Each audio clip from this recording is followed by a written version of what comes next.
An armed robber charged into a crowded grocery store, pointing a gun straight at a cashier. And that's when a security guard stepped in to defuse the situation and then tackle the suspect outside before anyone got hurt.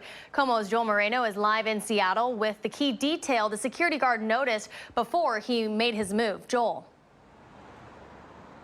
Hannah, parents with young children were inside this store at the time, so the security officer, he didn't want to just pull out his own gun and potentially get into a shootout. Well, that is when he noticed a problem with the weapon in the suspect's hand, and he seized the opportunity. This is cell phone video of the takedown Joshua Shuemake made outside a Whole Foods store in Seattle after preventing an armed robbery. That store typically doesn't have those kinds of things happen. Shuemake was working as armed security inside the store on Friday when he noticed a cashier at the customer service counter looked in distress. He went over to check, and a woman with a gun turned her attention to him. She was pointing at the cashier initially. I said, "Hey, what are you doing?" And then she pointed at me. Shuemake served in the military and worked in law enforcement. And as he stared down the barrel of the gun, he immediately noticed a problem. The only difference that I saw was that the slide was all the way back to the rear and there was no magazine in. Shuemake says even though he realized the gun could not be fired, the store was crowded with parents and young kids who might not know the difference. There were a bunch of little kids around. There were a lot of people there that don't know these things. When they see a firearm, all they see is a gun. Shuemake ordered the woman outside the store, then followed her into the parking lot where he ultimately subdued her. He took this video once police arrived and hauled the woman to jail. It's very scary and terrifying. This is a very quiet neighborhood, and the main reason why I live here is because I choose this neighborhood because it's low crime rate. Shuemake says he is glad he was able to step in, deal with the situation, and prevent anyone from panicking or getting hurt. Based on what she did, that's still, if she would have been shot and killed, it would have been justified based on her actions. So I'm glad that it didn't go that way.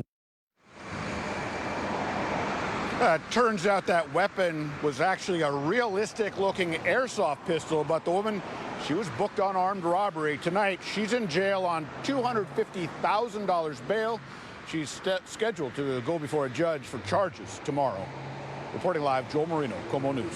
Central Way Police are investigating a deadly shooting that claimed the life of a 25-year-old man on Christmas Day. Officers responded to the Pavilion Apartments on Southwest Campus Drive around 8:40 last night. They found the young man dead with multiple gunshot wounds. So far, no one is in custody as police continue to search for a suspect. KOMO's Lynn Ann Wynn spoke with neighbors who saw what happened in the moments leading up to that shooting.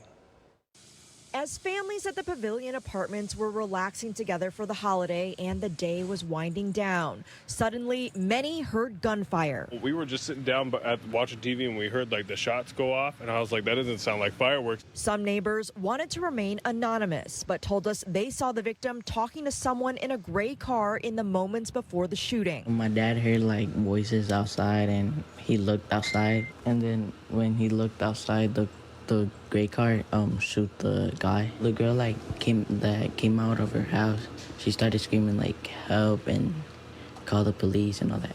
Federal Way police arrived to find a 25-year-old man dead with multiple gunshot wounds. That's sad. It's sad. You know, this what the world is going through. It's gonna get worse.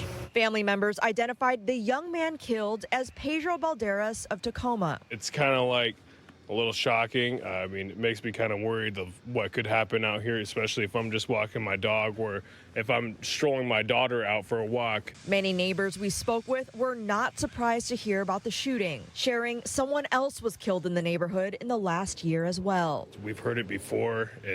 There was a murder last year that happened over in this cul-de-sac. So it's kind of unfortunate that something has happened around the same time of year again. Just the other day, I seen a shell casing or two on the ground, so it's not too safe, at least from my saying. And so far, Federal Way police have not shared a description of who they're looking for, but family members say they want justice, urging anyone with information to contact investigators. Reporting in Federal Way, Lynn Ann Wynn, KOMO News. So far this year, Federal Way police have investigated a total of 9 homicides.